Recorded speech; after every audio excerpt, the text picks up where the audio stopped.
यहाँ हर कहानी सिर्फ कहानी नहीं होती, यहाँ छुपे होते हैं राज, जुनून और खतरनाक रिश्ते। जहाँ प्यार हदें पार कर जाता है और भरोसा एक पल में टूट जाता है। ये दुनिया है पावर, पैशन और धोखे की, जहाँ हर चेहरा मासूम नहीं और हर रिश्ता सच्चा नहीं। अगर आप तैयार हैं उन कहानियों के लिए जो दिल भी जलाएं और दिमाग भी हिला दें, तो स्वागत है आपका सीएम नॉवल में, जहां हर एपिसोड में मिलेगा थोड़ा इश्क, थोड़ा जुनून और बहुत सारा ट्विस्ट। दोस्तों, कहानी शुरू करने से पहले आप अपनी पसंद के अनुसार वीडियो की स्पीड एडजस्ट कर लें ताकि आप इसे और बेहतर तरीके से एंजॉय कर सकें। देव ने रिया को एक एक्सक्विजिट इत्र भेंट किया जो उसने उसके जन्मदिन के लिए खास तौर पर चुना था।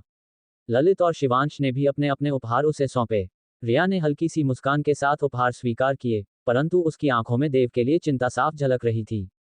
ली परिवार ने पहले ही अपनी स्थिति साफ कर दी थी, इसलिए जब देव वहां पहुंचा तो न उन्होंने उसका गर्मजोशी से स्वागत किया, न ही कोई शत्रुता जताई। बहुत से मेहमानों ने ली परिवार के इस व्यवहार को देखा और समझ गए कि वे न तो देव को नाराज करना चाहते हैं और न ही उससे कोई गठजोड़ करना। भीड़ में आर्या और कीर्ति भी थीं, जो अपने परिवार वालों के साथ आई थीं। कीर्ति, क्या तुम्हें लगता है कि देव आज इस मुसीबत से बच पाएगा? आर्या ने पूछा। मुश्किल है, कीर्ति ने सिर हिलाते हुए कहा।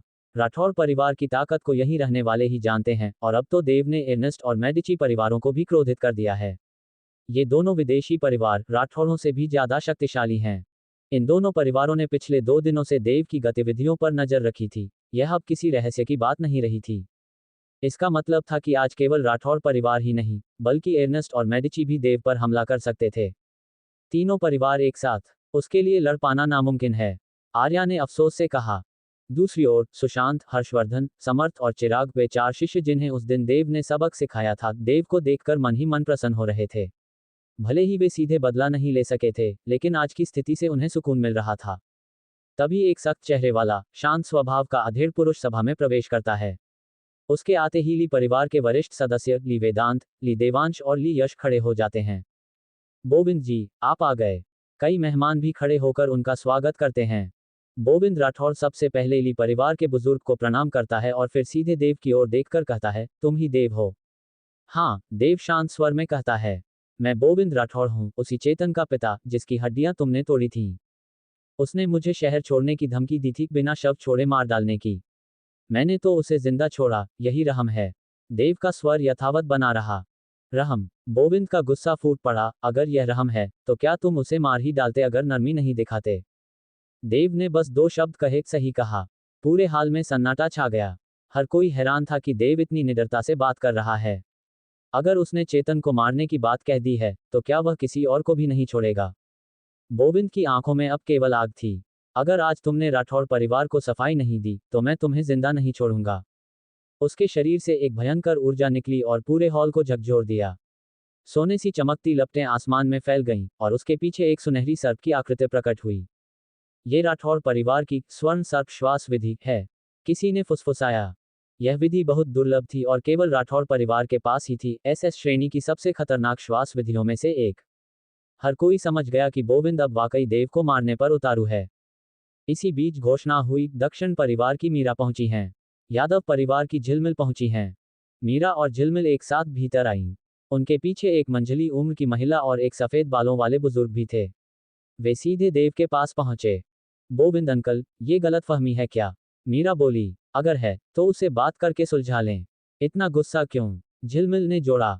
भीड़ में खलबली मच गई। क्या वाकई दक्षिण और यादव परिवार देव के पक्ष में हैं? बोविंद ने उन्हें ठंडी नजर से देखा। क्या तुम दोनों अपने अपने परिवारों का प्रतिनिधित्व कर रही हो? नहीं, मैं तो सिर्फ खुद को, मीरा मुस्कराई। मैं भी, झिलमिल ने कहा, लेकिन देव हमारा मित्र है। हम उसे अकेला नहीं छोड़ेंगे। उनके पीछे खड़े 2 व्यक्तियों ने अपनी प्रचंड ऊर्जा दिखाई, दोनों बोविंद के समकक्ष थे। बोविंद का चेहरा तनिक सख्त हुआ, फिर उसने व्यंग्य से कहा, अगर तुम परिवार के प्रतिनिधि नहीं हो, तो तुम्हारी रक्षा व्यर्थ है। तभी एक और महिला, सौम्य पर तेज आंखों वाली, भीतर दाखिल हुई। साथ में एक युवक और एक गंभीर योद्धा था। ये तो लिंग परिवार की रानी जयंती चौधरी हैं।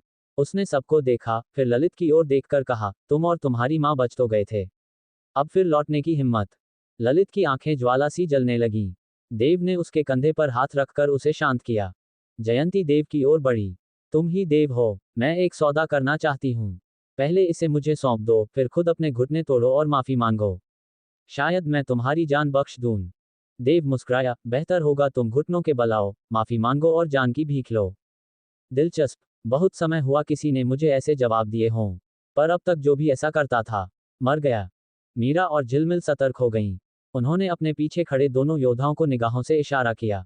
तभी एक भारी आवाज गूंजी, देव हमारी रणध्वज मार्शल अकादमी का प्रतिभाशाली छात्र है। उससे छेड़छाड़ का मतलब अकादमी का अपमान है। भीतर एक बलिष्ठ पुरुष आया, सीधे देव के पास पहुंचा। प्रबंधक चंद्रपाल। देव ने झुककर अभिवादन किया। चंद्रपाल ने गोविंद और जयंती को देखा। अगर आप दोनों अकादमी की गरिमा को ललकारना चाहते हैं तो ये बहुत भारी पड़ेगा। सभा में खुसर पुसर होने लगी। अब सब समझ गए कि देव का सबसे बड़ा सहारा यही है। गोविंद और जयंती अब चुप थे, लेकिन उनकी नजरें मुख्य द्वार की ओर थीं। एर्नेस्ट परिवार के दानवेंद्र आ पहुंचे हैं। मेडिची परिवार के कार्तिक मेडिची पधारे हैं। 2 और विदेशी योद्धा भीतर दाखिल हुए अपने अपने दल के साथ। चंद्रपाल जी, देव ने हमारे बेटों पर हमला किया था। यह अकादमी पर नहीं, हम पर प्रहार है। आप इसे निजी बदले से जोड़ रहे हैं, दानवेंद्र बोला। सही कहा, कार्तिक ने जोड़ा। अकादमी दुनिया की सबसे बड़ी ताकत सही, पर अन्याय की अनुमति नहीं दी जा सकती। अब ये सभी एकत्र होकर देव और उसके साथ खड़े लोगों के विरोध में खड़े हो चुके थे। मल्होत्रा परिवार की हवेली में वातावरण तनावपूर्ण हो उठा था जब राजवीर वर्मा और विक्रम नायर कई पश्चिमी योद्धाओं के साथ वहां पहुंचे। आकाश चौधरी, भले ही देव तुम्हारे युद्धकुल संस्थान से है, लेकिन उसने हमारे वर्मा परिवार के विनीत को मार डाला है। उसे मरना ही होगा। राजवीर ने ठंडी आंखों से आकाश की ओर देखा। एक जीवन के बदले एक जीवन। ये तुम्हारे पूर्व का ही एक प्राचीन सिद्धांत है, पश्चिम भी इससे सहमत है। विक्रम ने भी तीखी दृष्टि से देव की ओर देखा। हमने पता लगाया है कि सुमेर और विनीत ने मरने से पहले अपनी जमा पूंजी देव के नाम पर स्थानांतरित की थी। सबूत पक्के हैं, हत्यारा यही है। सुमेर नायर उसके सबसे प्यारे भतीजे थे, जिन्हें उन्होंने पुत्रवत माना था। उनकी हत्या की खबर ने विक्रम को भीतर से झकझोर दिया था। तो क्या हुआ अगर मैंने उन्हें मार दिया? देव ने ठंडे स्वर में कहा। उन्होंने मेरे पास से अतिशक्ति स्वर्ण शरीर, साधना विधि छीनने के लिए एक मानसिक गुरु और 10 उन्नत योद्धा भेजे थे। क्या मैं मरने का इंतजार करता? पूरा परिसर सनसनी में डूब गया। रणधीर चौधरी और निहारिका घोष तक हिल गए। अब जाकर वहां उपस्थित लोगों को असली सच पता चला। इतने सारे योद्धा और एक मानसिक गुरु, और फिर भी देव ने उन्हें हरा दिया। बड़े घरानों के लोग अवाक रह गए। देव अब उनकी नजरों में किसी राक्षसी शक्ति का प्रतीक था। मीनाक्षी और श्रुति ने देव की ओर तीखी नजरों से देखा। उन्होंने कई बार देव से यह पूछा था कि क्या वही हत्यारा है, लेकिन उसने हमेशा बात घुमा दी। अब जाकर उसने सबके सामने खुद स्वीकार कर लिया था। राजवीर और विक्रम का गुस्सा उफान पर था।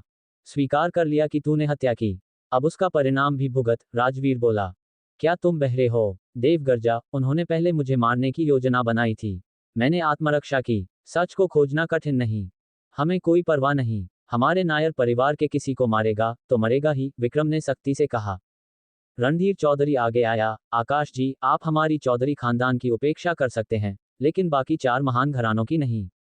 निहारिका घोष की मुस्कान में घातक ठंडक थी। आप एक दिन के लिए उसे बचा सकते हैं, हमेशा नहीं। आकाश ने गहरी सांस ली। तो आप सब मेरी उपस्थिति में भी पीछे नहीं हटेंगे? फिर मुस्कुराते हुए बोला, ठीक है, आज मैं आपको अवसर दूंगा, लेकिन मुकाबला निष्पक्ष होगा। वह एक रहस्यमयी धातु से बना नेत्र निकाल लाया। धातु से बना वह नेत्र इतना सजीव प्रतीत हो रहा था मानो वह सबको घूर रहा हो। एक अद्भुत दबाव हर किसी को जकड़ने लगा। ये तो समुद्री युद्धकुल मुख्यालय का पवित्र अवशेष, स्वर्ण देव नेत्र है। राजवीर, विक्रम, रणधीर और निहारिका चौंक उठे। धीरज मल्होत्रा, प्रशांत, सौरभ, विवेक और वहां के अन्य बड़े लोग भी स्तब्ध रह गए। ये नेत्र केवल महासंकट की स्थिति में प्रयोग होता था। चिंता मत करो, मैं इसे तुम लोगों पर इस्तेमाल नहीं कर रहा। तुम इसकी योग्यता नहीं रखते, आकाश बोला। मैं बस एक निष्पक्ष वातावरण तैयार कर रहा हूं। उसने अपनी शक्ति उस नेत्र में प्रवाहित की। स्वर्ण नेत्र जीवंत हो उठा, जैसे मृत्यु का देवता स्वयं वहां उपस्थित हो। स्वर्णिम प्रकाश के मंडल चारों ओर फैल गए और मल्होत्रा हवेली के भीतर एक अदृश्य क्षेत्र बन गया। राजवीर, विक्रम, रणधीर, निहारिका और अन्य पश्चिमी योद्धा उस क्षेत्र में खींचते चले गए। धत्तेरी, ये तो युद्ध देव क्षेत्र है। हमारी शक्ति दबा दी गई है। सबके चेहरे बिगड़ गए। उन्हें महसूस हुआ कि उनकी शक्ति बस असाधारण स्तर तक ही सीमित कर दी गई है। देव, अब तुम भी भीतर जाओ। आकाश ने बिना चेतावनी के देव को भी उस क्षेत्र में धकेल दिया। देव चौंक गया। आकाश सर ने तो कहा था कि युद्धकुल मेरे पीछे खड़ा रहेगा, अब ये क्या? वह लोग तो शक्ति नियंत्रण स्तर तक पहुंचे हुए थे, फिर वह उनसे कैसे लड़े? लेकिन उसने खुद को जल्दी संभाला। वह जानता था आकाश कभी उसे हानि नहीं पहुंचा सकता। इसमें जरूर कोई रहस्य था। ऊपर आकाश में दो लोग एक दूसरे का सामना कर रहे थे। तांग जी, ये तो सिर्फ युवाओं की लड़ाई है। आपने स्वर्ण देव नेत्र मंगवा लिया। ये तो बहुत ज्यादा है। चौधरी साहब, आप ही कह रहे हैं कि यह युवा पीढ़ी की लड़ाई है। तो फिर क्यों चिंता करते हैं? आइए परिणाम देखें। दोनों शांत होकर आकाश में बैठ गए और क्षेत्र में चल रही लड़ाई को देखने लगे। सारी कार्रवाई के दौरान कोई भी उनकी उपस्थिति को नहीं भांप पाया था। यादव हवेली के प्रांगण में, हाय राम, ये स्वर्ण नेत्र की शक्ति कितनी भयानक है। चू बयोंग और जियांग चियुशुई जैसे महारथी भी इसके प्रभाव से बच नहीं पाए। सुना है ये स्वर्ण नेत्र एक गिरे हुए युद्ध देव की आंख है। इसमें उसका डोमेन शक्ति बची हुई है। लगता है ये बात सच है। ली परिवार की हवेली में बुजुर्ग ली यांगहो और उनके साथ के सभी वरिष्ठ अन्य बड़े परिवारों के योद्धाओं के साथ चेन बाजू के हाथ में मौजूद उस धातु नेत्र और उसके चारों ओर फैले स्वर्ण डोमेन को भय से देख रहे थे। स्वर्ण डोमेन के भीतर जहल अर्नव, करण मित्तल, चू बयोंग, जियांग चियुशुई और अन्य योद्धा अब जाकर थोड़े शांत हुए थे। उनकी ताकत पर लगाई गई बंदिश ने उन्हें क्रोधित कर दिया था। उनकी नजरें अब सीधे देव पर टिकी थीं। वे समझ चुके थे कि चेन बाजू ने जानबूझकर उन्हें देव की परीक्षा का औजार बनाया था। लगता है चेन बाजू इस लड़के को हमसे भी अधिक महत्व देता है। हमें एक पीसने के पत्थर जैसा समझ लिया है। चू बयोंग की आंखों में तीव्र हत्या की इच्छा झलक रही थी। क्या चेन बाजू को लगता है कि हमारी ताकत सीमित करके ये लड़का हमें हरा देगा? जियांग चियुशुई ने ठंडी हंसी हंसते हुए कहा। जहल अर्नव और करण मित्तल चुप थे, पर उनके चेहरे पर भयंकर क्रोध स्पष्ट दिख रहा था। देव को ये पता नहीं था कि स्वर्ण डोमेन ने उनके बल को सीमित कर दिया है। इसलिए वह सतर्क था और उसने पहल नहीं की। इस देव को खत्म कर दो। अचानक जहल अर्नव और करण मित्तल ने अपने अपने पश्चिमी योद्धाओं की टीम को एक साथ आदेश दिया। 12 पश्चिमी योद्धा दो समूहों में बंट गए। एक था मृत्युदूत दल, दूसरा रात्रि राक्षस दल। ये दोनों दल उनके परिवारों द्वारा तैयार किए गए भयानक हत्यारे थे। इनके नाम से ही पश्चिमी दुनिया में असाधारण योद्धा कांप जाते थे। अब दोनों दल बिना कुछ कहे खून की गंध के साथ देव की ओर बढ़े। देव ने एक झील जैसे रक्त की गंध महसूस की। वह तुरंत सतर्क हुआ और दोनों दलों की ऊर्जा तरंगों को महसूस किया। ये सब असाधारण स्तर के चरम योद्धा हैं। यद्यपि उनका स्तर पिछले 11 पश्चिमी योद्धाओं जैसा था, परंतु इनकी ताकत उनसे कहीं अधिक महसूस हो रही थी। फिर भी देव शांत रहा। जब तक वे असाधारण स्तर से ऊपर न हो, उसे डरने की जरूरत नहीं थी। रात्रि राक्षस दल ने पहले हमला किया। एक योद्धा ने जमीन पर दोनों हाथ मारे और वहां से काले धुएं की मोटी परत निकलकर देव और सभी योद्धाओं को ढक लिया। उस धुंध में भूत से आकृतियां देव पर झपट पड़ीं। तेज वार उसके आंखों, सिर, गले, हृदय और फेफड़ों की ओर हुए। बाहर से कुछ दिखाई नहीं दे रहा था, पर अंदर से एक खौफनाक शक्ति की तरंगें महसूस हो रही थीं। ये रात्रि राक्षस दल हमारी मेडिसी खानदान की सबसे मजबूत टीमों में से है, करण मित्तल ने गर्व से कहा। लेकिन तभी एक भीषण, दबंग और तीव्र शक्ति उस धुंध को चीरती हुई बाहर निकली। अंदर का दृश्य सामने आया। देव अब एक चांदी की कवच में ढका था, जैसे किसी यंत्र देव ने शरीर लिया हो। रात्रि राक्षस दल के 5 योद्धा जमीन पर पड़े थे, मरे हुए। किसी की गर्दन टूटी थी, किसी का सिर फटा, किसी का दिल छलनी था, किसी का शरीर 2 टुकड़ों में था। बाहर खड़े सभी लोग सन्न रह गए। सुनील, हर्षवर्धन, अर्जुन और चंद्रकांत सभी पसीने पसीने हो गए। क्या ये वही एक्सट्रीम टाइटेनियम गोल्डन बॉडी है? अतुलनीय है, जहल अर्नव बोले। उस दिन देव ने सिर्फ अपने हाथों पैरों पर कवच डाला था, आज उसका पूरा शरीर ढका है। मतलब उसने बहुत कुछ छुपाया था, चू बयोंग ने गंभीरता से कहा। अब देव ने अपनी नजरें मृत्युदूत दल पर टिकाईं। वे बिल्कुल मशीन जैसे थे। बिना डर के तेजी से उसकी ओर बढ़े। तभी एक शक्तिशाली मानसिक ऊर्जा लहर ने देव को घेर लिया। उसने महसूस किया जैसे एक भौतिक स्पिरिट स्पाइक उसके मन में घुस रहा है। लेकिन तभी उसके भीतर विश्वविनाश तलवार शैली की चेतना जागी और उस स्पाइक को नष्ट कर दिया। उसी समय मृत्युदूत दल के 6 योद्धाओं ने चारों दिशाओं से उस पर हमला किया। एक ने उसके शरीर पर मिट्टी की जंजीरें डालीं। दूसरा एक भारी मशीन गन से गोलियां बरसाने लगा। तीसरा पीछे से 6 उड़ने वाले चाकू फेंका। चौथा ऊपर से ज्वालामुखीय गोले फेंकने लगा। पांचवां एक विशाल हथौड़े से वार करने बढ़ा। उनका समन्वय गजब था। बाहर खड़े सभी लोगों को ये देखकर रोंगटे खड़े हो गए। ये हमला इतना भयानक था कि साधारण योद्धा तो क्या, कंट्रोल लेवल योद्धा भी घायल हो जाते। लेकिन देव बस अपनी जगह खड़ा रहा। मिट्टी की जंजीरें उसे कुछ नहीं कर पाईं। गोलियां उसकी चांदी की कवच पर सिर्फ चिनगारियां छोड़ गईं। उड़ते चाकू टकराकर टूट गए। ज्वालामुखीय गोले टकराए, पर कवच के आगे बेअसर रहे। यहां तक कि विशाल हथौड़ा भी उसे हिला न सका। सभी अवाक रह गए। मैंने तुम्हें मौका दिया था पर तुम तो बेकार निकले। देव की आंखें हल्की झपकी और अगले ही क्षण उसका शरीर छह में बंध गया। छहों मृत्युदूत योद्धा एक एक कर हवा में उड़े और रक्त की धुंध बन गए। ली परिवार के महल में एक पल को सन्नाटा छा गया। हर कोई सुनहरी ऊर्जा क्षेत्र में चल रहे दृश्य को देखकर स्तब्ध रह गया था। यहां तक कि चेन बाजू भी चुप था। क्या क्या वो सच में एक असाधारण स्तर का योद्धा है? असाधारण स्तर की तो छोड़ो, ऐसा योद्धा देखा है कभी? ये तो किसी और ही स्तर का है। लेकिन उसके शरीर से निकल रही ऊर्जा तो असाधारण स्तर की ही है। ली परिवार के बहुत से लोगों को अपनी आंखों और सोच पर शक होने लगा। देव की शक्ति किसी भी आम असाधारण योद्धा से कहीं आगे थी। ये लड़का हर बार चौंकाता है। लगता है अगर मैंने चू बयंक और बाकी लोगों की शक्ति असाधारण स्तर तक भी सीमित कर दी तो भी ये उन पर भारी पड़ेगा। अब इंतजार करते हैं। अगर चू बयंक और बाकी भी इसका सामना नहीं कर पाए तो फिर उन्हें यूं ही दबाकर रखना सही है, चेन बाजू बड़बड़ाया। डाहल अर्नव, करण मेहता, चुबयंक और ज्योत्सना की आंखों में भय झलक उठा। देव की शक्ति उनके अनुमान से बहुत आगे थी। उन्हें लग रहा था कि देव की शक्ति नियंत्रण स्तर तक पहुंच चुकी है। लेकिन अब जबकि उनकी अपनी शक्ति को असाधारण स्तर तक सीमित कर दिया गया है, उनका आत्मविश्वास डगमगाने लगा। फिर भी वो अब भी असाधारण स्तर का ही है। क्या हम सच में उससे हार सकते हैं? डाहल अर्नव बोला और सीधे हमला कर दिया। उसने अपनी कमर से तलवार निकाली और बिजली की गति से देव की ओर झपटा। श्वेत अग्नि सी तलवार सीधी देव के दिल की ओर लपकी, लेकिन वह केवल एक छाया थी। असल में देव पहले ही 10 मीटर दूर जा चुका था। उसने पीठ से अपनी दंतकटा युद्ध तलवार निकाल ली। देव अब गंभीर हो गया था। उसने डाहल अर्नव और बाकी की ऊर्जा को महसूस किया और पाया कि उनकी ऊर्जा का मूल असाधारण से कहीं अधिक था, लेकिन उसे जैसे किसी शक्ति से दबा दिया गया हो। उसे समझ आ गया कि चेन बाजू ने ही इनकी शक्ति को सीमित किया है। डाहल फिर से उसकी ओर दौड़ा। इस बार देव ने उसकी तलवार के सामने अपनी तलवार भिड़ा दी। छनन छनन छनन, तलवार और तलवारों की टकराहट से पूरा क्षेत्र गूंज उठा। पलक झपकते ही दोनों ने सैकड़ों वार पलटवार कर लिए। अचानक देव ने एक जोरदार प्रहार से डाहल को पीछे धकेला और हंसते हुए बोला, हा हा हा। तो ये है तुम्हारी सीमित शक्ति, एक मामूली असाधारण योद्धा जैसी। अगर मेरी शक्ति सीमित न होती तो तुझे एक ही वार में खत्म कर देता। डाहल का चेहरा तमतमा उठा। उसे उम्मीद नहीं थी कि देव उसकी पूरी शक्ति को इतनी आसानी से रोक लेगा। कमबख्त, डाहल भी असफल हो गया। करण, चुबयंक और ज्योत्सना का चेहरा उतर गया। अगर डाहल नहीं जीत पाया तो वे भी नहीं जीत सकते, ये सोच उनके आत्मसम्मान को चोट पहुंचा रही थी। हा, कारण जो भी हो, पर सच्चाई ये है, अब तुम सब बेकार हो।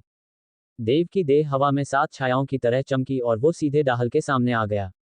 मर जा, देव ने ताया की प्रलय के समान तलवार से वार किया। डाहल ने तलवार आगे कर वार रोका, लेकिन धड़ाम, डाहल 100 मीटर दूर जा गिरा और खून उगलने लगा। डाहल घायल हो गया। करण, चुबयंक और ज्योत्सना हिल गए। बाहर खड़े लोग भी अवाक रह गए। ये साफ था, देव की शक्ति शायद असाधारण स्तर से ऊपर जाकर नियंत्रण स्तर तक पहुंच चुकी थी। अब तीनों करण, चुबयंक और ज्योत्सना एक साथ देव पर टूट पड़े। करण के चारों ओर पानी की लहरें उठने लगीं। अगले ही पल नीले जल से बनी 900 मीटर लंबी अजगर नदियां देव पर टूट पड़ीं। ये जल अजगर इतनी ताकतवर थीं कि किसी ट्रक को टकराकर चूर कर देती। धड़ाम धड़ाम धड़ाम, देव ने कोई बचाव नहीं किया। वो ऐसे भिड़ा जैसे लोहे का योद्धा हो। 3 अजगरों के शरीर को तोड़कर वो सीधे करण के सामने आ गया। एक घूंसे में करण के 3 दांत टूट गए। वो उल्टा जा गिरा, खून उगलता हुआ। हरामजादे, मर जा। चुबयंक पीछे से आया और देव की पीठ पर घूंसा मारा। एक दिव्य पंखों वाला सुनहरा नाग भी साथ में हमला करने आया। देव ने तुरंत पलटकर चुबयंक के घूंसे से उसका हाथ घायल कर दिया। फिर घुटने से उसके सीने में वार किया, उसकी छाती की हड्डियां टूट गईं। चुबयंक भी उल्टा जा गिरा। इसी बीच पास के आकाश से एक इस्पात की चाबुक देव के शरीर पर लिपटी, पर उसका शरीर टस से मज नहीं हुआ। देव ने चाबुक पकड़कर ज्योत्सना को खींच लिया। धड़ाक, उसने एक जोरदार लात मारी। ज्योत्सना हवा में गोल घूमती हुई जमीन पर आ गिरी, मुंह से खून बहता हुआ। देव, मैं तुझे जिंदा नहीं छोड़ूंगी। ज्योत्सना पागल हो गई, लेकिन उसका घूंसा अभी पड़ता की। थप्पड़, देव का थप्पड़ उसे जमीन पर फेंक गया। फिर डाहल, करण और चुबयंक तीनों ने फिर एक साथ हमला किया। लेकिन अब देव ने अपनी तलवार पीठ पर लटका दी और तीनों के हमले सह लिए जैसे कुछ हुआ ही नहीं। इसके बाद उसने तीनों को एक एक कर मार गिराया, खून से लथपथ। बाहर खड़े डोंगफंग, मीनाक्षी, यश झा, ली परिवार के मुखिया और ली यशवर्धन अवाक रह गए। डाहल और करण को लोग जानते नहीं थे, लेकिन चुबयंक और ज्योत्सना, गुजरात बेस सिटी के बड़े नाम। उनके एक इशारे से शहर कांप उठता। पर आज वे देव के हाथों बुरी तरह रौंद दिए गए। देव को बेहद संतोष मिला। बड़े लोगों को यूं पछाड़ना, ये आनंद अलग ही था। पर चेन बाजू मुस्कुराया नहीं। लगता है बहुत ज्यादा दबाव नहीं बनाया, अब और बढ़ाना होगा। उसने अपनी उंगलियां सुनहरी देव दृष्टि पर फिराईं और ऊर्जा प्रवाह बढ़ा दिया। क्या तुमने मुझसे जवाब नहीं मांगा था? अब कैसा लग रहा है ये जवाब? जैसे ही देव ने कहा, वह चुबयोंग और बाकी तीनों पर लगातार प्रहार करता गया। हर बार भारी और निर्दयी था। उसने चुबयोंग, झांग क्यूशुई, दहल और कार्मेन को खून थूकते हुए पीछे हटने पर मजबूर कर दिया। देव, अगर हमारी शक्ति दबी न होती, तो क्या हम तुम्हें यूं घमंडी होने देते? चुबयोंग दहाड़ा, मगर उसी पल देव का एक जोरदार लात उसके चेहरे पर पड़ी और वह खून थूकता हुआ दूर जा गिरा। अगर उसकी शारीरिक ताकत सामान्य योद्धाओं से कहीं अधिक न होती, तो शायद उसका सिर ही फट गया होता। देव, ये हमारी असली ताकत नहीं है। तुमने तो बस मौके का फायदा उठाया है। जहां क्यूशुई, दहल इंस्ट और कार्मेन मेडिसी ने एक साथ देव पर हमला किया, लेकिन देव ने उन्हें कुछ ही पलों में हवा में उड़ा दिया। तीनों खून थूकते हुए नीचे गिरे। कचरा तो कचरा ही रहता है। हम सभी एक ही स्तर पर हैं, और मैं अकेले तुम चारों से लड़ रहा हूं। हार गए तुम सब, अब और क्या कहोगे? देव ने व्यंग्य से कहा। उसका शरीर जैसे एक धुंध बन गया, और वह झांक क्यूशुई व बाकी दो के पीछे गया, उन्हें खत्म करने के इरादे से। देव की बिना किसी लागलपेट की हत्या करने की मंशा ने झांक क्यूशुई और बाकी दो को कंपा दिया। तभी अचानक उन तीनों ने महसूस किया कि उन पर जो दबाव था, वह हट गया है। उनकी ताकत सीधे नियंत्रण स्तर तक बढ़ गई। तीनों के चेहरे पर जीत की मुस्कान आ गई। देव, मरने के लिए तैयार हो जाओ। झांक क्यूशुई चिल्लाई और उसकी देह हवा में तैरने लगी। उसके घने काले बाल अचानक 10 मीटर से ज्यादा लंबे हो गए, और वे लहराते हुए सांपों जैसे बनकर देव की ओर झपटे। साय साय साय, उसके बालों ने बाणों की तरह देव को निशाना बनाया। हवा चीरती आवाजें फैल गईं। उसी समय दहल ने ठंडी मुस्कान के साथ अपनी ऊर्जा को विस्फोट किया। वह अपनी तलवार से एक हो गया और बिजली जैसी गति से देव की ओर बढ़ा। दूसरी ओर कार्मेन ठहाका मारते हुए शून्य से जल तत्व खींचने लगा और उसने एक नीला जलदैत्य खड़ा कर दिया, जो करीब 15 मंजिला ऊंचा था। धड़ाम, जलदैत्य ने देव की ओर घूंसा मारा। हवा में एक शून्य मार्ग बन गया। छोटे हरामी, अब हमारी बारी है। चुबयोंग ने भी दहाड़ लगाए और उसके पीछे एक स्वर्णिम दिव्य पंखों वाला नाग प्रकट हुआ, जो ऊंचाई में कई मंजिलों जितना था। चुबयोंग उस नाग से एकाकार हो गया और धमाक, वह नाग ध्वनि की गति से आगे बढ़ता हुआ देव पर झपटा। उसके पीछे विनाश की लहर थी। बूम, चारों की शक्तियां देव पर एक साथ पड़ीं। वह तोप के गोले जैसा नीचे गिरा और एक विस्फोटक ऊर्जा का फैलाव हुआ। यह क्या? सुनहरी सीमा के बाहर खड़े लोग स्तब्ध रह गए। पर कुछ चतुर लोग जल्दी समझ गए। पहले चुबयोंग और बाकी की ताकत सीमित थी, इसलिए वे देव से हार रहे थे। पर अब उन्होंने नियंत्रण स्तर की शक्ति दिखा दी है। यानी अब वह दबाव हट चुका है। ली परिवार के बुजुर्ग ली यांगहाओ ने ये सब देखकर चेनबाजों की ओर देखा।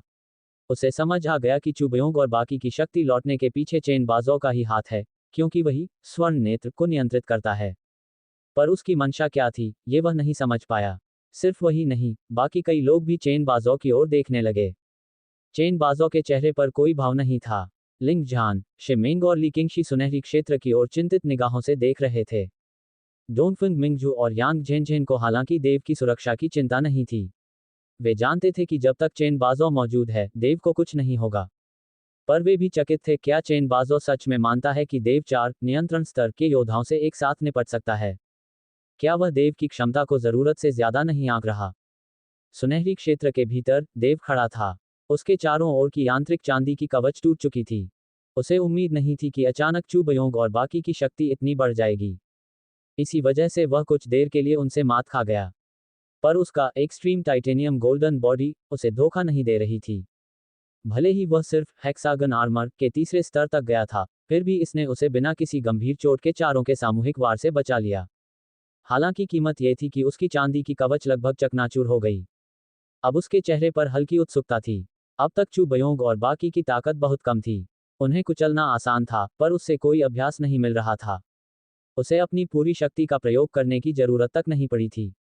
प्रवीण चौधरी और उसके साथियों की शक्ति अब प्रारंभिक नियंत्रण स्तर तक लौट चुकी थी। देव अब पूरी शक्ति से लड़ सकता था और इस युद्ध के जरिए खुद को और निखार सकता था।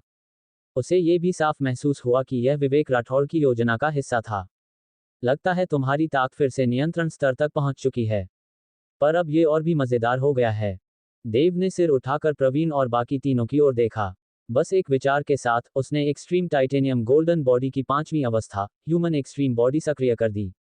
तुरंत ही उसके शरीर के चारों ओर की चांदी जैसी बख्तरबंद परत, जो अब तक टूटने वाली थी, पूरी तरह से ठीक हो गई।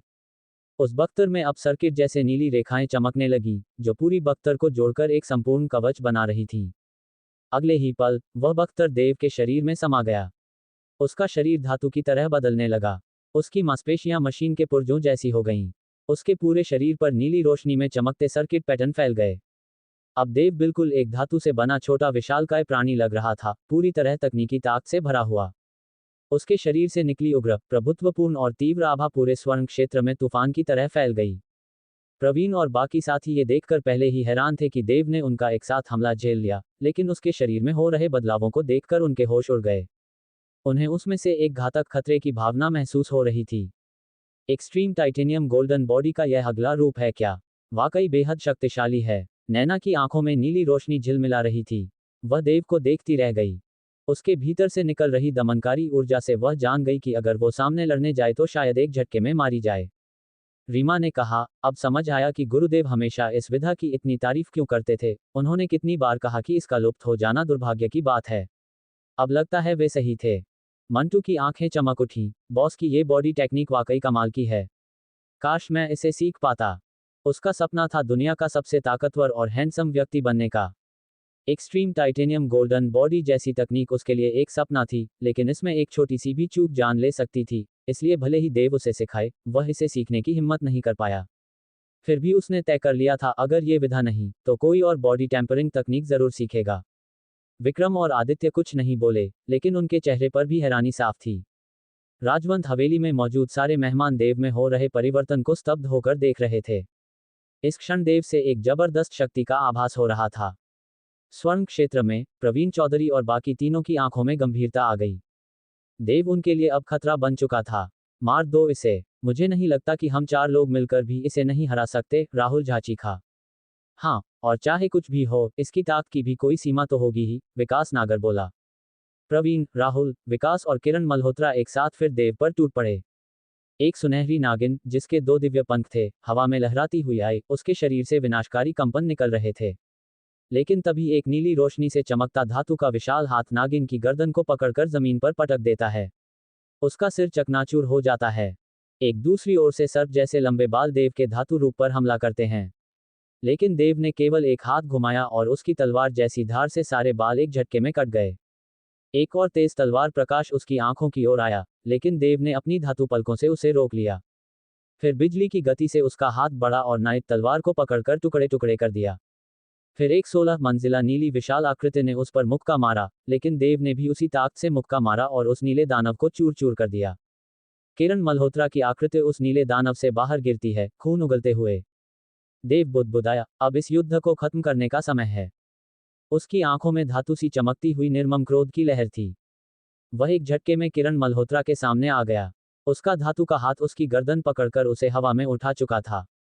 देव, मैं मदिरा खानदान से हूं। तुम मुझे मार नहीं सकते। कार्तिक मदिरा ने देव की देह से उठती मारक ऊर्जा को महसूस किया और डर के मारे चिल्लाया, पर वह पूरी बात कह पाता उससे पहले ही देव ने उसका गला मरोड़ दिया। क्या, देव, तुमने कार्तिक को मार डाला? जब दयाल अरोरा ने देखा कि कार्तिक मारा गया, उसका चेहरा हैरानी और भय से भर गया। उसे इस बात पर हैरानी हुई कि देव ने मदिरा परिवार के बदले की परवाह किए बिना उसे बेरहमी से मार दिया। और डर इस बात का था कि अब अगला नंबर उसका भी हो सकता है। जैसे ही उसने बात खत्म की, देव उसकी आंखों के सामने आ गया। देव, दयाल कुछ कहना चाहता था, लेकिन देव ने उसे मौका नहीं दिया। देव ने बिजली जैसी गति से दोनों हाथों से दयाल को पकड़ा, ऊपर उठाया और उसके शरीर को 2 हिस्सों में चीर दिया। दयाल की चीख के साथ उसका शरीर 2 टुकड़ों में बंट गया। उसका खून देव के शरीर पर गिरा, लेकिन उसकी ऊर्जा उसे छू भी न सकी। अब तुम्हारी बारी है। दयाल को बेरहमी से मारने के बाद देव की देह विस्फोट की तरह आगे बढ़ी और वह झटके में झीलाश्री के सामने पहुंच गया। झीलाश्री ने अपनी आंखों से कार्तिक और दयाल की मौत का मंजर देखा था। देव से उसे पहले ही डर लगने लगा था। वह एक ऐसा इंसान था जो किसी चीज से नहीं डरता। देव, तुम मुझे नहीं मार सकते। मैं लिंग परिवार की प्रमुख हूं और झील परिवार के मुखिया की बहन भी। अगर तुमने मुझे मारा, तो दोनों परिवार तुम्हें कभी नहीं छोड़ेंगे। तुम गुवाहाटी बेस सिटी से निकल नहीं पाओगे। उसने जल्दी जल्दी बोलते हुए अपने सर्प जैसे बालों को देव की ओर फेंका, जिससे वह हमला करते हुए उसे बात कहने का मौका दे सके। लेकिन देव ने कुछ नहीं सुना। उसकी देह से नीली रोशनी फूटी और उसके साथ ही एक असीम बल और धारदार ऊर्जा पूरे वातावरण में गूंज उठी। झीलाश्री के सारे बाल जो उसकी ओर बढ़े थे टुकड़ों में कट गए। वे उसकी रक्षा नहीं कर सके। आखिरकार देव एक तूफानी रेलगाड़ी की तरह टकराया और झीलाश्री का शरीर रक्तवर्षा में बदल गया। अब एक झटके में देव फिर से प्रकट हुआ, इस बार चूविक्रम के सामने। चूविक्रम ने बाकी तीनों की भयावह मौत देख ली थी और अब वह लड़ने का साहस नहीं कर सका। वह अपनी गतिविद्या से भागने लगा। भागते हुए उसने चिल्लाया, देव तुम पागल हो गए हो। तुमने तीनों को मार दिया और अब मुझे भी मारना चाहते हो। क्या तुम्हें पता है इसके परिणाम क्या होंगे? यहाँ तक कि युद्धकुल स्कूल भी तुम्हें चारों बड़े परिवारों के बदले से नहीं बचा पाएगा। मान लो कुछ वक्त के लिए बचा भी लिया, तो क्या वे हमेशा तुम्हारी रक्षा कर पाएंगे? अगर तुम अभी रुक जाओ, तो हमारा चू परिवार पिछली बातों को भुला सकता है। हम बाकी परिवारों के दबाव से भी तुम्हें बचाने की कोशिश करेंगे। चूविक्रम अब पूरी तरह डर चुका था। वह अपनी ताकत की दुहाई देकर भीख मांग रहा था। मगर देव ने कुछ नहीं सुना। उसके मन में बस एक ही बात थी, अगर वो बाकी तीनों को मारकर चूविक्रम को छोड़ देगा, तो सब अधूरा लगेगा। उसने अपनी सर्वोच्च छाया चाल का प्रयोग करते हुए चूविक्रम को बहुत जल्दी पकड़ लिया और उसकी खोपड़ी पर सीधा प्रहार किया। चूविक्रम का चेहरा सफेद पड़ गया और उसके दिल में बस निराशा थी। अब उसे पछतावा हो रहा था। उसे कभी भी इतने निर्दयी और डरावने इंसान को ललकारना नहीं चाहिए था। रुको! अचानक आकाश से एक क्रोधित गर्जना गूंजी। पूरे ली परिवार की हवेली उस गर्जना से कांप उठी। सभी मेहमानों के चेहरे डर से पीले पड़ गए। राजा स्तर का योद्धा। ली परिवार के बुजुर्ग और अन्य लोग ऊपर आकाश की ओर देखकर दंग रह गए। उन्हें उम्मीद नहीं थी कि उनके ऊपर कोई राजा स्तर का योद्धा मंडरा रहा है। स्वर्ण आभा से घिरे क्षेत्र में खड़े चूविक्रम के चेहरे पर उस गर्जना को सुनते ही हल्की राहत की झलक आई। उसे आवाज से समझ आ गया था कि यह उनके चू परिवार के किसी राजा स्तर के काका की गर्जना थी। उसे यकीन था कि अब देव उसे नहीं मारेगा, लेकिन उसका चेहरा तुरंत जम गया, क्योंकि देव का मुट्ठी अब भी उसी तीव्रता से उसकी ओर बढ़ रही थी। धड़ाम! चूविक्रम का सिर फटकर लाल धुंध में बदल गया। अब तक देव के हाथों कार्तिक मदिरा, दयाल अरोरा, झीलाश्री, चूविक्रम और 2 अन्य योद्धा सब मारे जा चुके थे। वे मर चुके हैं। चू बोयोंग, जियांग चियुशुई और अर्नस्ट तथा मेडिसी परिवारों के 2 विशेषज्ञ, इन सबको देव ने मार डाला। इस खबर के साथ ही ली परिवार की हवेली में सन्नाटा छा गया। ये नामुमकिन है। मेरी माँ जैसी विशेषज्ञ को कोई आम योद्धा कैसे मार सकता है? लिंग जी जब अपनी माँ जियांग चियुशुई की लाश देखता है, तो घुटनों के बल गिरकर बेसुध हो जाता है। देव ने फिर एक चमत्कार कर दिखाया। हाँ, आज के बाद उसका नाम सिर्फ गुआंगडोंग बेस सिटी ही नहीं, अन्य शहरों में भी गूंजेगा। डोंगफांग, मीनाक्षी और यामिनी जेठा भी गहरे आघात में थीं। क्या यही हमारा बॉस है? ये तो सामान्य इंसान नहीं है, शिमेहता ने कहा। लिंग जन और ली कौशिकी ने सहमति में सिर हिलाया। देव वाकई में असामान्य है, लेकिन उसने चू बोयोंग, जियांग चियुशुई, डेल अर्नस्ट और कार्मेन मेडिसी को मार डाला है। अब उसे बहुत बड़ी मुसीबत का सामना करना पड़ेगा। ली परिवार के मुखिया ली यशवर्धन ने आसमान की ओर देखते हुए कहा। उसी क्षण आकाश में 2 बेहद शक्तिशाली और डरावनी ऊर्जाएं आपस में टकरा रही थीं। पूरी ली हवेली और गुआंगडोंग बेस सिटी का आधा हिस्सा कांप उठा। शहर के अनगिनत लोग अवाक रह गए। चंद्र भजेश ने अपनी स्वर्ण दृष्टि तकनीक समेट ली और देव की ओर देखा। अधिकारी, आज की रात मैं जो कर रहा हूं, क्या अब उन सबको मारना कोई बड़ी बात नहीं रही? देव मुस्कराकर पूछता है। क्या लगता है तुम्हें? चंद्र भजेश ने आंखें घुमाईं। उसने भले ही देव को खुली छूट दी थी, लेकिन उसे उम्मीद नहीं थी कि वह चू बोयोंग और बाकी तीनों को भी मार डालेगा। अब चारों बड़े परिवारों के गुस्से का सामना उसे ही करना था। पर उससे भी बड़ी परेशानी थी आसमान में जो हो रहा था। राजा स्तर का योद्धा। देव बुदबुदाया। ऊपर 2 बुजुर्ग आमने सामने खड़े थे। एक टेढ़ी नाक वाला सर चेहरे वाला बुजुर्ग था। उसके चारों ओर की हवा ऊर्जा से ऐसे कांप रही थी जैसे जगह ही विकृत हो गई हो। दूसरा, सफेद कुर्ता पायजामा पहने हुए एक शांत बुजुर्ग था, मानो कोई पार्क में बैठकर शतरंज खेल रहा हो। लेकिन सामने वाला स्पष्ट रूप से उससे भयभीत था। तांग भाई, उस लड़के ने बोयोंग को मार डाला है। उसे मरना ही होगा, चू जियुचोंग बोला। क्या तुम्हें लगता है कि वो मरेगा? तांग युवानकृष्ण ने निर्विकार स्वर में कहा। लगता है कि तांग भाई हमारी चू परिवार को कोई महत्व नहीं देते, सही है। हमारे पास तो बस गिने चुने राजा स्तर के योद्धा हैं। हम तुम्हारे युद्धकुल संस्थान से कैसे तुलना कर सकते हैं? चू जियुचोंग की बातों में गुस्सा और व्यंग्य दोनों था। तांग युवानकृष्ण ने उसकी बातों को अनसुना कर दिया। चू भाई, तुम्हें गुस्सा है, लेकिन मैं भी नाराज हूं। कुछ खबरें आई हैं कि तुम्हारा परिवार छाया संगठन के संपर्क में है और कुछ बड़ा करने की तैयारी में है। मुझे उम्मीद है कि तुम इसकी सफाई दोगे। ये तो सरासर झूठ है। हमारा कोई संबंध उन पतित लोगों से नहीं। चू जियूचोंग चीख पड़ा। लगता है कि तुम आज उस लड़के को बचाने पर आमादा हो। लेकिन याद रखना, हमारी चू परिवार खामोश नहीं बैठेगी। वह ये कहकर उड़ता हुआ चला गया। तांग युवानकृष्ण कुछ देर तक उसके जाने की दिशा में देखते रहे। छाया संगठन, गुप्त दुश्मन, लालची कुलों की साजिशें, ये सब समय बहुत भारी लग रहा है। उन्होंने गहरी सांस ली, आंखों में थकावट थी। लेकिन जैसे ही उन्होंने नीचे खड़े देव को देखा, उनके चेहरे पर संतोष की मुस्कान आ गई। उनका युद्धकुल संस्थान यदि ऐसे योद्धा को तैयार कर पाए, तो भविष्य में यह अमूल्य साबित हो सकता है। लेकिन वे नीचे नहीं उतरे। एक झलक में ही वह हवा में लुप्त हो गए। लगता है कि चू परिवार का राजा स्तर योद्धा लौट गया, और हमारे अध्यक्ष भी। चंद्र भजेश ने आकाश की ओर देखकर कहा।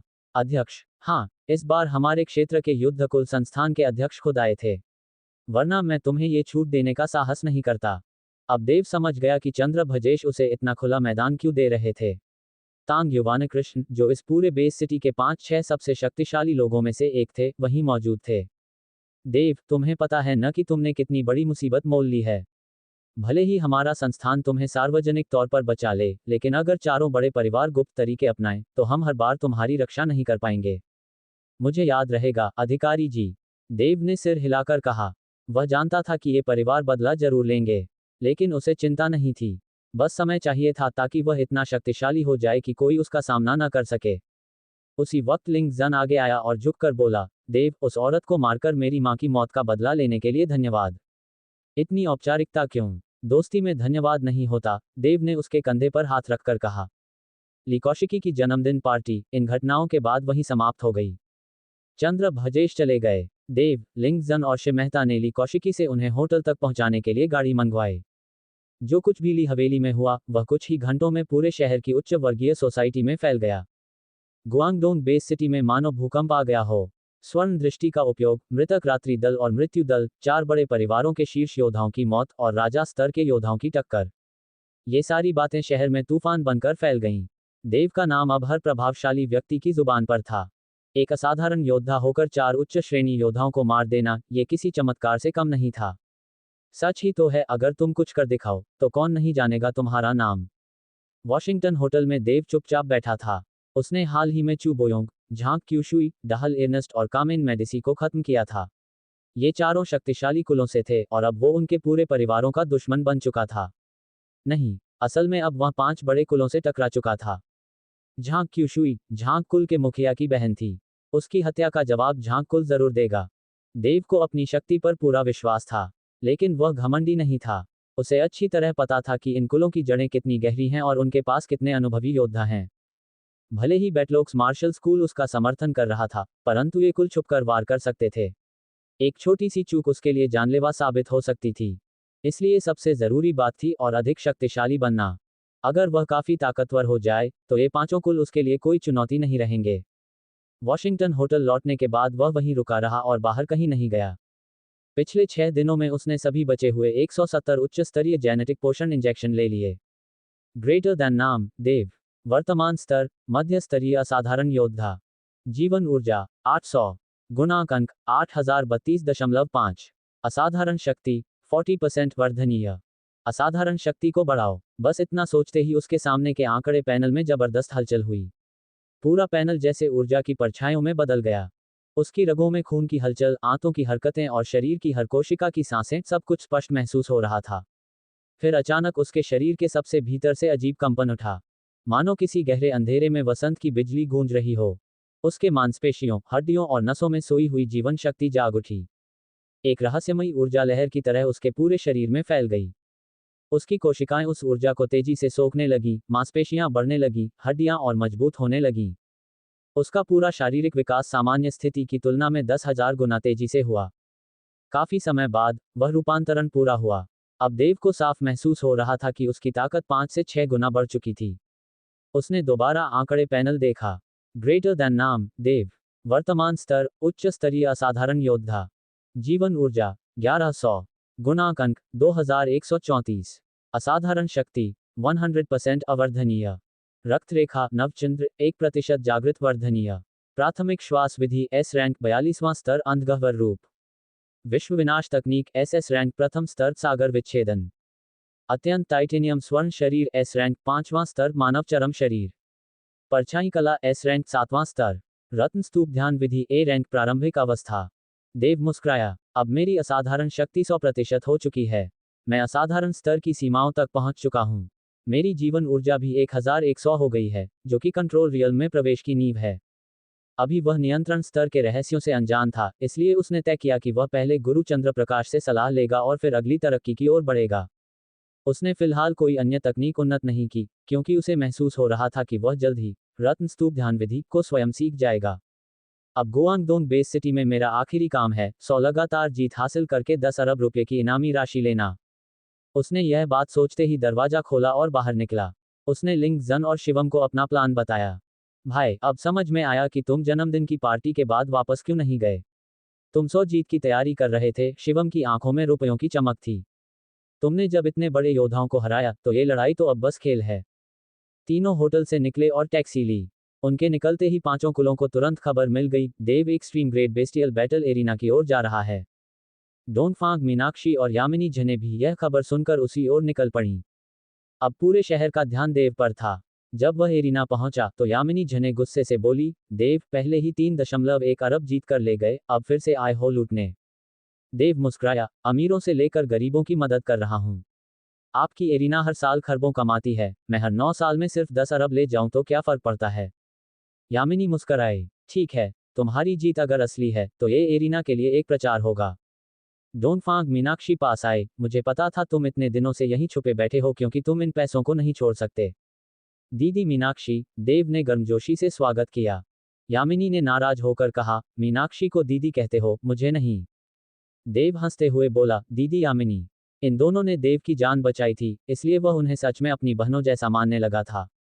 तभी पांचों कुलों के प्रतिनिधि गुस्से से आते दिखे। कुछ लोग अपनी थोड़ी सी जीत पर खुद को अमर समझने लगते हैं। उन्हें नहीं पता, पतझड़ के बाद टिड्डा ज्यादा दिन नहीं उछलता। देव ने उनकी ओर देखा तक नहीं। उन्हें नजरअंदाज करके तुमने उन्हें और ज्यादा चिढ़ा दिया है, डोंगफांग, मीनाक्षी ने धीमे से कहा। देव बस मुस्कुराया। अंदर एरिना में हजारों दर्शक उसकी प्रतीक्षा कर रहे थे। कई लोगों ने उस रात की लड़ाई नहीं देखी थी। अब वे उसकी 100 जीतें अपनी आंखों से देखना चाहते थे। देव आत्मविश्वास से भरा हुआ extraordinary real bestial battle arena 3 में प्रवेश कर गया। वह मैदान के बीच खड़ा था। सैकड़ों आंखें उसी को देख रही थीं। और वह पूरी तरह शांत और स्थिर। Extreme great bestial battle arena. Dev शांत भाव से बीस्टियल बैटल एरिना के मध्य खड़ा था। उसके चारों ओर एक गंभीर और प्रभावशाली आभा फैल रही थी। धड़ाम धड़ाम, बीस्टियल बैटल एरिना के किनारे की जमीन का एक हिस्सा खिसक कर हट गया और नीचे एक गहरी सुरंग का द्वार खुला। गर्जन के साथ एक सुनहरे रंग का विशाल भालू बाहर निकला। ये 3 मंजिला ऊंचा था, उसका शरीर सुनहरी रोशनी से चमक रहा था और माथे पर एक बड़ा, नुकीला सींग था। भालू की नजर सीधी देव पर पड़ी। भारी कदमों से वह उसकी ओर दौड़ा। जमीन कांप उठी, हर कदम पर आधे मीटर गहरे गड्ढे बनते गए। उसके सींग से पीली रोशनी निकली और पृथ्वी तत्व उसके चारों ओर एक मोटे कवच में बदल गए। मगर अगले ही क्षण उसका शरीर वहीं जम गया। देव न जाने कब उड़ता हुआ उसके सामने पहुंचा और उंगली से उसके माथे को हल्के से छुआ। अदृश्य शक्ति ने उसकी खोपड़ी को भेद दिया और खून की धार निकल पड़ी। भालू जोरदार धमाके के साथ जमीन पर गिरा और एरिना का एक बड़ा हिस्सा चकनाचूर हो गया। देव शांत भाव से उसके शव के पास उतरा। उसके चेहरे पर न कोई उत्तेजना थी, न कोई बदलाव। डोंगफांग, मीनाक्षी ने चौंकते हुए कहा, इस बार उसने न तो एक्सट्रीम टाइटेनियम बॉडी का प्रयोग किया और न ही कोई युद्ध कौशल। फिर भी उसने भालू को इतनी आसानी से मार डाला। यह इंसान नहीं, राक्षस है। यामिनी जर्रा ने कड़वा मुस्कराते हुए कहा। भीड़ में वे सभी लोग भी थे जो देव की 50 जीत देख चुके थे। कुछ उन 5 महान कुलों से भी थे जिन्होंने पिछले दिनों लियांग निवास में उसका सामना किया था। सब जान गए थे कि वह और भी शक्तिशाली हो चुका है। ये लड़का बहुत तेजी से बढ़ रहा है, एक बुजुर्ग ने कहा। अगर इसे अभी नहीं रोका गया, तो ये हमारे लिए काल बन सकता है। हमें इसे खत्म करना ही होगा, किसी ने फुसफुसाकर कहा। बीस्टियल एरिना में अगला विरोधी एक कैदी था, जिसकी कलाई और टखनों में मोटी जंजीरें बंधी थीं। उसकी ताकत एक उन्नत स्तर के योद्धा जितनी थी, फिर भी देव ने उसे भी केवल एक उंगली से मार डाला। तीसरा दौर, चौथा दौर, 5वां, 49वां, हर बार वही परिणाम। हर प्रतिद्वंद्वी, चाहे इंसान हो या राक्षस, एक ही वार में समाप्त। भीड़ सन रह गई थी। वे आए थे देव की लड़ाई देखने, पर यह लड़ाई नहीं, वध था। फिर अंतिम प्रतिद्वंद्वी आया। भीड़ में फुसफुसाहट फैल गई। यह न तो कोई जानवर था, न मानव। यह एक विचित्र प्राणी था, मानव चेहरा, बाघ का शरीर और 3 पूंछें। उसकी आंखों में पुतलियां नहीं थीं, केवल सफेदी। उसकी उपस्थिति ही कंपकंपी पैदा कर रही थी। देव ने उसे देखा और उसकी आंखों में गंभीरता आ गई। शैडो अलायंस ने ऐसे जीवों को केवल उसी एक बेस में नहीं बनाया था जिसे हमने तबाह किया था। शायद और भी अड्डे हैं। उसकी चिंता प्राणी नहीं, बल्कि इसके पीछे की साजिश थी। प्राणी बिजली की गति से देव के सामने पहुंचा। बाघ जैसा पंजा हवा में गरजा, जिससे हवा ही मुड़ गई। उसकी तीनों पूंछें लोहे की चाबुक की तरह देव की ओर लिपकी, और मुंह से ऊर्जा बम फेंका। 3 अलग अलग जानलेवा हमले, हर एक इतना शक्तिशाली कि एक उन्नत योद्धा को भी खत्म कर दे। देव ने एक हाथ से पंजे को उड़ाया, दूसरे से ऊर्जा विस्फोट को शांत किया और फिर एक ही किक से उसकी तीनों पूंछें काट दी। फिर उसने अपनी उंगली से उसके माथे को छुआ। बूम! एक विस्फोट हुआ और उसका सिर फट गया। विशालकाय शरीर गिर पड़ा। देव 100 लगातार जीतें। स्पीकर से इलेक्ट्रॉनिक आवाज गूंजी। एरिना के ऊपर लगे डिस्प्ले पर चमका, देव 100 लगातार जीतें। संगीत बज उठा, फूल बरसने लगे। भीड़ जश्न में झूम उठी। वह केवल 17 साल का है। मानो टहलते हुए 100 जीत हासिल कर लीं। हमने चमत्कार को जन्म लेते देखा है। ताली और जयकारों की लहर दौड़ पड़ी। हर कोई एक ही नाम चिल्ला रहा था, देव। 5 कुलों के लोग सिहर उठे। अगर ये जिंदा रहा तो हमारा अंत तय है। डोनफांग मीनाक्षी देव को देखती रही। मैं सचमुच भाग्यशाली हूं जो इसे जानती हूं, उसने मन में सोचा। यामिनी जर्रा की नजर बीस्टियल एरेना में रखी मानव दानव मूर्ति पर गई।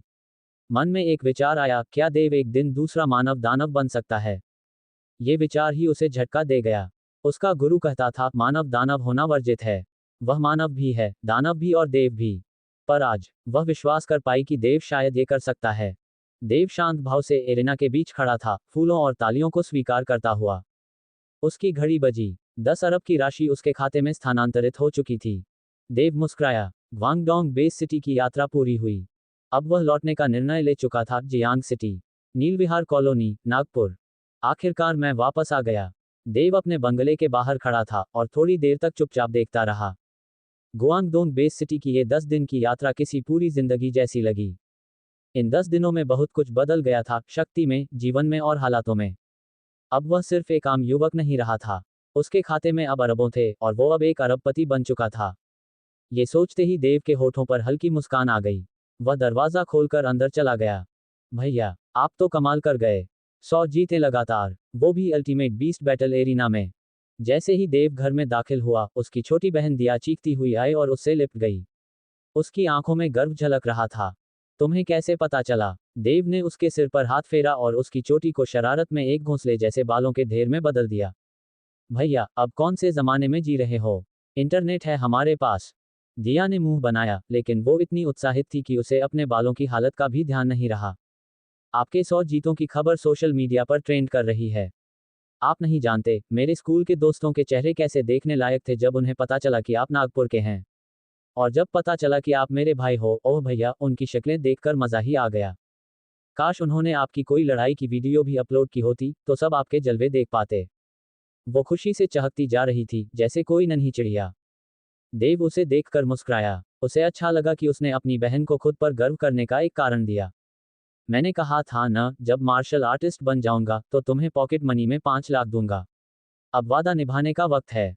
उसने अपने कम्युनिकेशन वॉच पर क्लिक किया, अकाउंट खोला और सीधे 10 लाख रुपए दिया के बैंक खाते में ट्रांसफर कर दिए। दिया का मोबाइल बजा। उसने देखा और उसकी आंखें फटी रह गईं। 10 लाख? भैया, आपने सच में मुझे 10 लाख दे दिए। आप तो बेस्ट हो। वो फिर से चिल्लाई। उसके चेहरे पर हैरानी और खुशी साफ झलक रही थी। कुछ समय पहले तक, जब तक देव मार्शल आर्टिस्ट नहीं बना था, उनका परिवार तंगी में जी रहा था। दिया की पॉकेट मनी 100 रुपये से ज्यादा कभी नहीं होती थी। अब, जब से वो जागृत योद्धा बना, उनकी हालत सुधर गई थी, और दिया की पॉकेट मनी भी बढ़कर 30-40 हजार महीना हो गई थी। लेकिन 10 लाख, यह उसके लिए अब तक सपना था। उसने पैसे लेने से मना नहीं किया, क्योंकि उसे पता था कि देव अब एरिना से कुल 1.31 अरब कमा चुका है। उसके लिए 10 लाख कुछ भी नहीं थे। पास ही उनके पिता राजेश खड़े थे। उन्होंने ये सब चुपचाप देखा। देव उनके पास गया और बैग से एक सुनहरी हरित रंग की कांच की शीशी निकाली। पापा, ये जीवन जल है। इससे आपकी टांग फिर से ठीक हो जाएगी। उसने गंभीरता से बोतल उनके हाथ में थमा दी। दिया ने ये देखा तो कुछ पल के लिए स्तब्ध रह गई, फिर उसकी आंखों में चमक आ गई। उनके पिता की एक टांग खराब थी।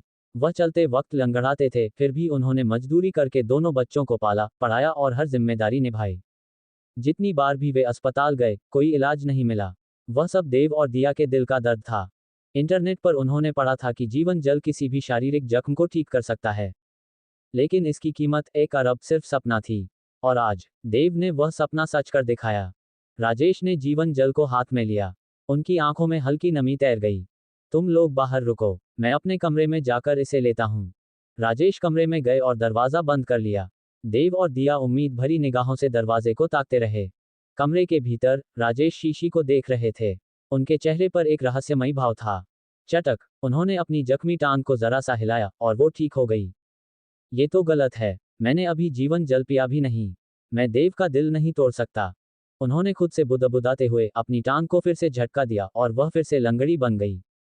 फिर उन्होंने शीशी खोली और जीवन जल एक ही सांस में पी लिया।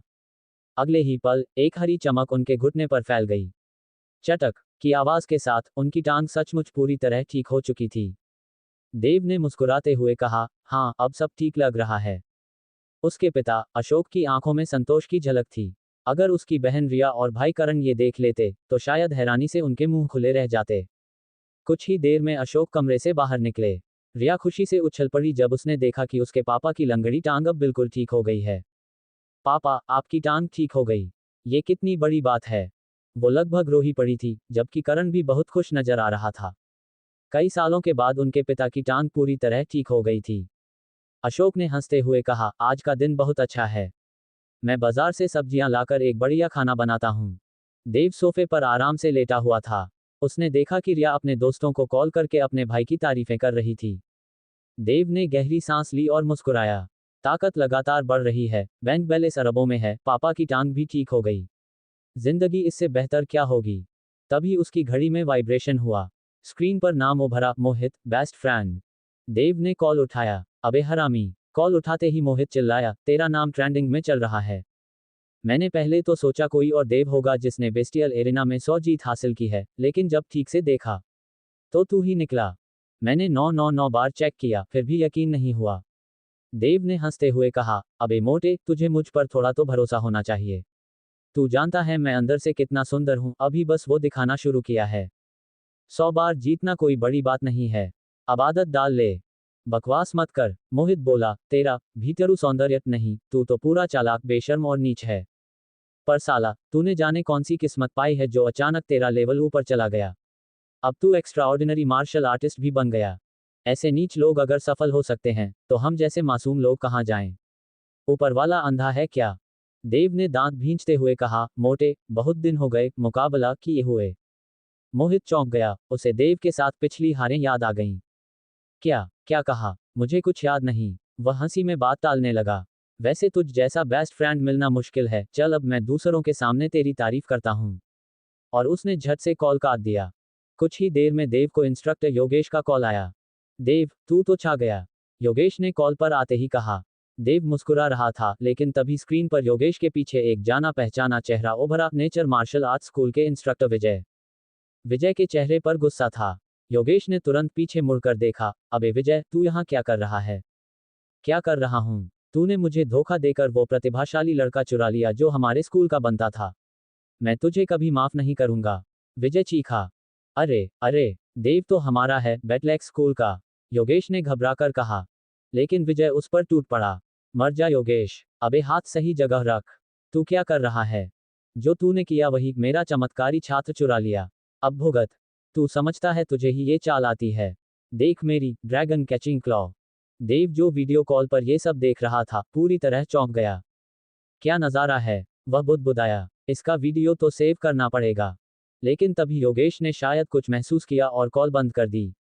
कुछ देर बाद हेड इंस्ट्रक्टर अजय का कॉल आया। हा, देव, तू तो बवाल है। अभी 10 दिन ही हुए हैं तुझे गुड़गांव बेस सिटी आए, और तूने इतना बड़ा धमाका कर दिया। अगर सुपरवाइजर राजेश ने मुझे नहीं बताया होता तो मैं तो मान ही नहीं पाता।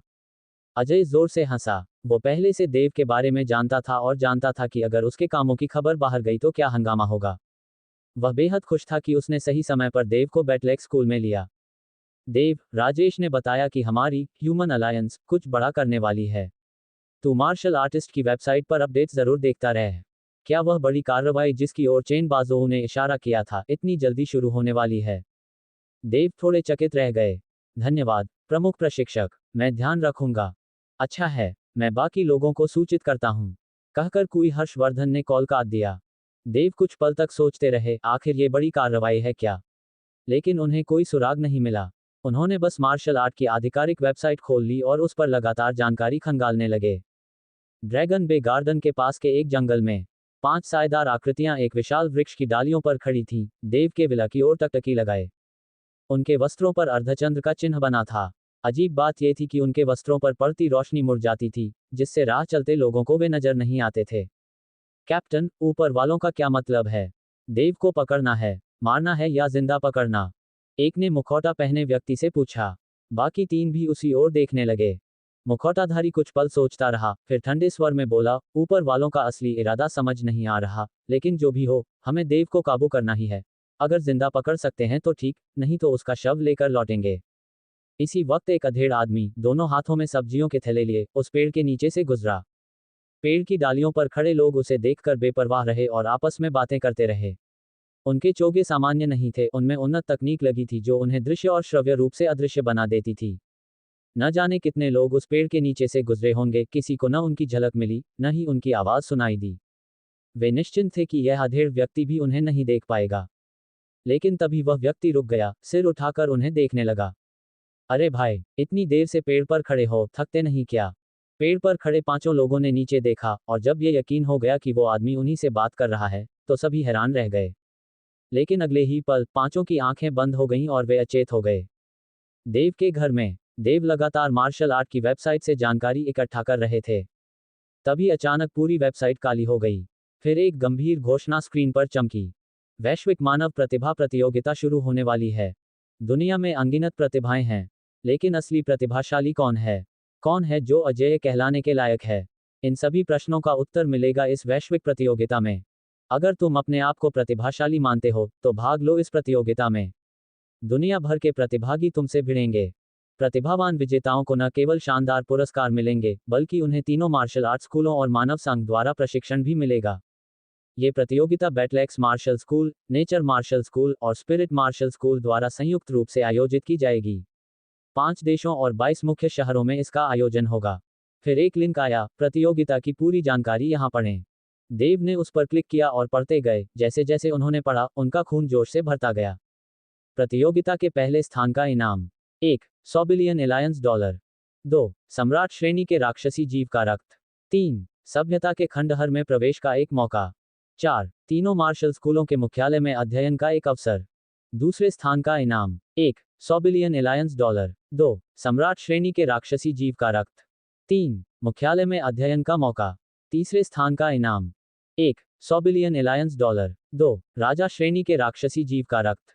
3. मुख्यालय में अध्ययन का अवसर।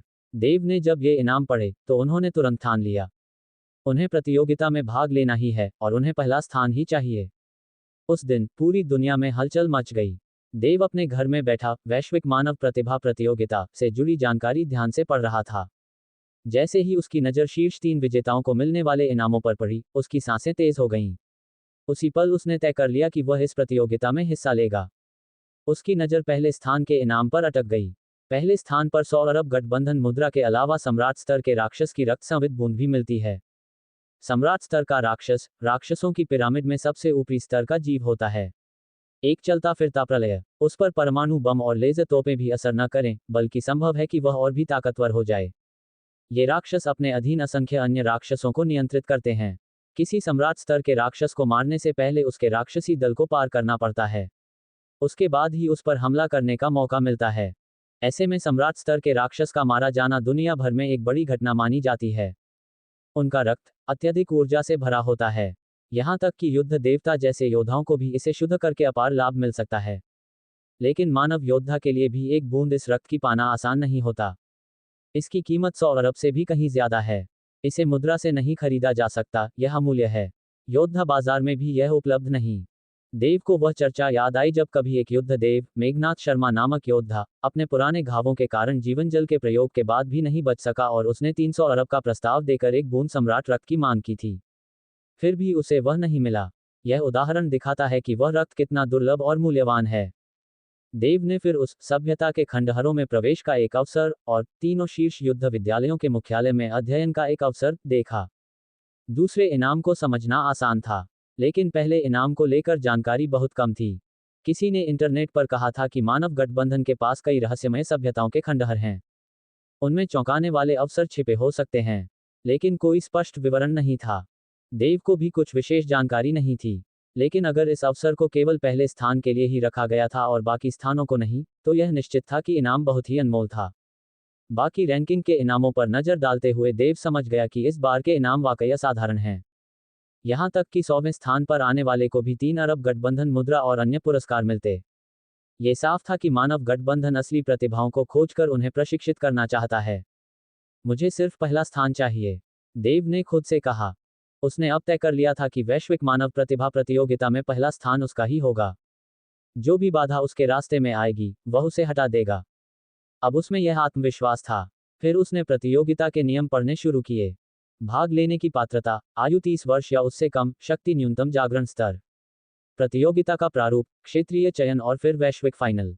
हर क्षेत्र से 10 शीर्ष प्रतिभागियों का चयन किया जाएगा जो वैश्विक फाइनल में हिस्सा लेंगे।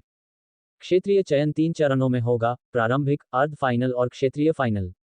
प्रारंभिक चरण में 1000 प्रतिभागी चुने जाएंगे, अर्ध फाइनल में 100 प्रतिभागी। हर चरण में प्रतिभागियों को अंकों के आधार पर रैंक दिया जाएगा। नियम पढ़ने के बाद देव ने रजिस्ट्रेशन वेबसाइट खोली। गुजरात क्षेत्र से आवेदनकर्ता की संख्या 2,51,112। कुछ ही पल में वह संख्या 2,52,223 हो गई। हॉन्फ, इतने लोग पहले ही रजिस्टर कर चुके हैं। देव चौंका। उसे अंदाजा नहीं था कि जागरण स्तर तक पहुंचने वाले 30 वर्ष से कम उम्र के योद्धा इतने होंगे। लेकिन सोचने पर बात समझ में आई। अगर मानव योद्धा पर्याप्त नहीं होते, तो वे इतने वर्षों तक राक्षसों का मुकाबला कैसे करते। हालांकि केवल 1000 प्रतिभागियों को ही प्रारंभिक चरण में चुना जाएगा, ये मुकाबला बेहद कठिन होने वाला है। फिर भी देव की सोच इससे विचलित नहीं हुई। उसने तुरंत अपनी जानकारी भरी, फिंगरप्रिंट और चेहरे का सत्यापन किया और रजिस्ट्रेशन बटन पर क्लिक किया। प्रमाणन सफल। श्री देव, आपका स्वागत है वैश्विक मानव प्रतिभा प्रतियोगिता में।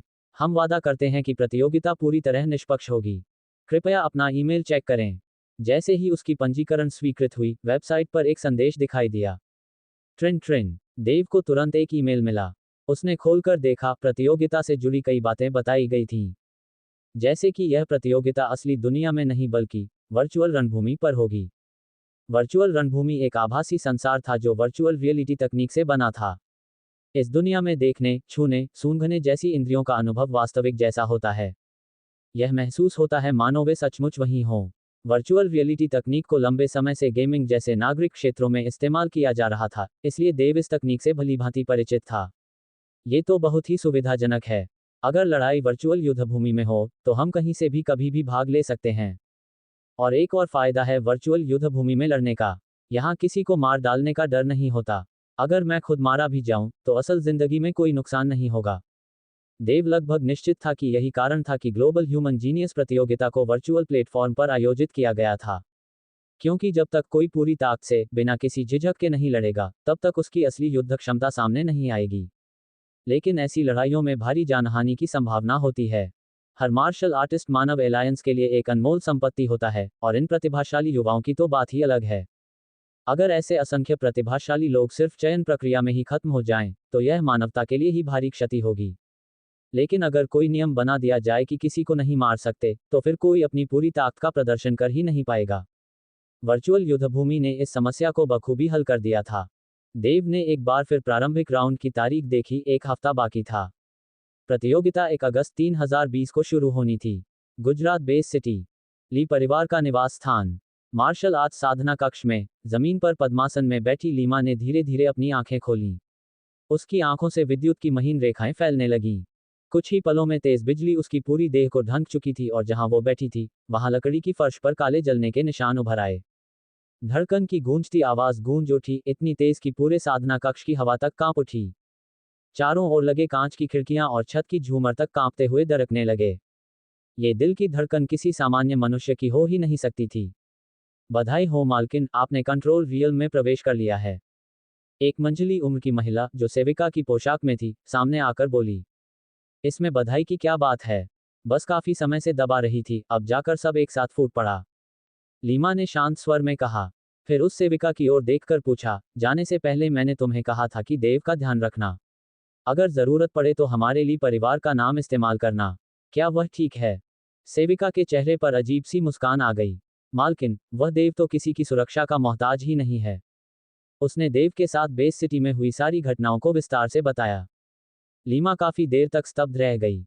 उसे उम्मीद नहीं थी कि देव इतनी तेजी से आगे बढ़ेगा और इतने चौंकाने वाले काम करेगा। तो मैं गलत नहीं थी तुम पर विश्वास करके। लीमा मुस्काए। वह, जो हमेशा बर्फ की तरह ठंडी रहती थी, इस क्षण में जैसे चंपा के फूल सी खिल उठी। उसकी सुंदरता देखते ही बनती थी। सेविका भी कुछ क्षणों के लिए निहारती रह गई। मालकिन, मानव एलायंस ने अपनी आधिकारिक घोषणा कर दी है। सेविका ने अपने कम्युनिकेशन वॉच पर टैप किया और एक स्क्रीन हवा में प्रकट हो गई। उस पर ग्लोबल ह्यूमन जीनियस प्रतियोगिता की वेबसाइट खुली थी। लीमा ने पेज देखा और धीरे धीरे जानकारी भरनी शुरू की, फिंगरप्रिंट और फेस वेरिफिकेशन के साथ। सेविका मुस्कराई। मालकिन, आपने अभी अभी कंट्रोल रियल में कदम रखा है और प्रतियोगिता भी इसी समय आ पहुंची है। ये तो बहुत शुभ संकेत है। आज की दुनिया में कितने लोग आपसे मुकाबला कर सकते हैं? इस बार आप जरूर पहले स्थान पर आएंगी। एक उजड़े हुए नगर में एक सफेद चोगा पहने युवक 4-3 सिर वाले कंट्रोल रियल्म के भेड़ियों और दर्जनों एक्स्ट्राऑर्डिनरी रियल्म के भेड़िए जैसे राक्षसों से घिरा हुआ था। अचानक उसके शरीर से दर्जनों ऊर्जा के तीर निकले और सभी राक्षस वहीं ढेर हो गए। चारों ओर मरे हुए भेड़ियों की लाशें पड़ी थीं। Beep beep. उस युवक बालेंद्र ने अपनी वॉच देखी और एक ईमेल खोला। ग्लोबल ह्यूमन जीनियस प्रतियोगिता। दिलचस्प। कहते हैं कि हमारी गदा मार्शल आर्ट्स अकादमी में एक नया प्रतिभाशाली आया है, देव। उसने गुजरात बेस सिटी में चौंकाने वाले काम किए हैं और सुपरवाइजर चंद्रकांत उसे बहुत महत्व देते हैं। वह इस प्रतियोगिता में जरूर भाग लेगा। चलो देखें कि वह किस स्तर तक पहुंचा है। बालेंद्र ने वेबसाइट खोली और तुरंत ही नामांकन प्रक्रिया पूरी की। गुजरात क्षेत्र के नेचर मार्शल आर्ट्स स्कूल मुख्यालय में स्कूल के सुपरवाइजर होशियारनाथ लकड़ी की कुर्सी पर बैठे थे। सामने खड़ा युवक, सुंदर और शालीन, जैसे हवा में घुला हो। यशवीर, तुम पिछले 10 वर्षों में हमारे नेचर स्कूल के सबसे तेज और प्रतिभाशाली छात्र हो। ये प्रतियोगिता तुम्हारे पंख खोलने का अवसर है। फिर वे कुछ रुके और गंभीर होकर बोले, मैं एक बात तुम्हें गुप्त रूप से बता सकता हूं, इस बार मानव एलायंस ने जितनी गंभीरता से प्रतिभाओं को उभारने का निश्चय किया है, वैसा पहले कभी नहीं हुआ। जो पुरस्कार वेबसाइट पर दिखाए गए हैं, वे तो बस एक हिस्सा हैं। कई अदृश्य लाभ अभी प्रकट नहीं किए गए हैं। तो रीडर्स, आपको को क्या लगता है, क्या होगा इस नॉवल में आगे? ये जानने के लिए सुनते रहिए देव का यूनिवर्सल गॉड सिस्टम के अगले चैप्टर्स पर। और हाँ, अगर चैप्टर पसंद आया हो तो लाइक और कमेंट जरूर कर देना। इससे मुझे भी अगले चैप्टर्स को लिखने में मजा आता है। वीडियो पसंद आए तो लाइक करें और अपने दोस्तों के साथ शेयर करें। हमारे टेलीग्राम चैनल का लिंक डिस्क्रिप्शन में दिया गया है, तो जरूर ज्वाइन करें ताकि आप हमारे अपडेट सबसे पहले पा सकें। आपका सपोर्ट हमारे लिए बहुत महत्वपूर्ण है, इसलिए हमारे साथ जुड़े रहें और हमारी यात्रा में हिस्सा बनें।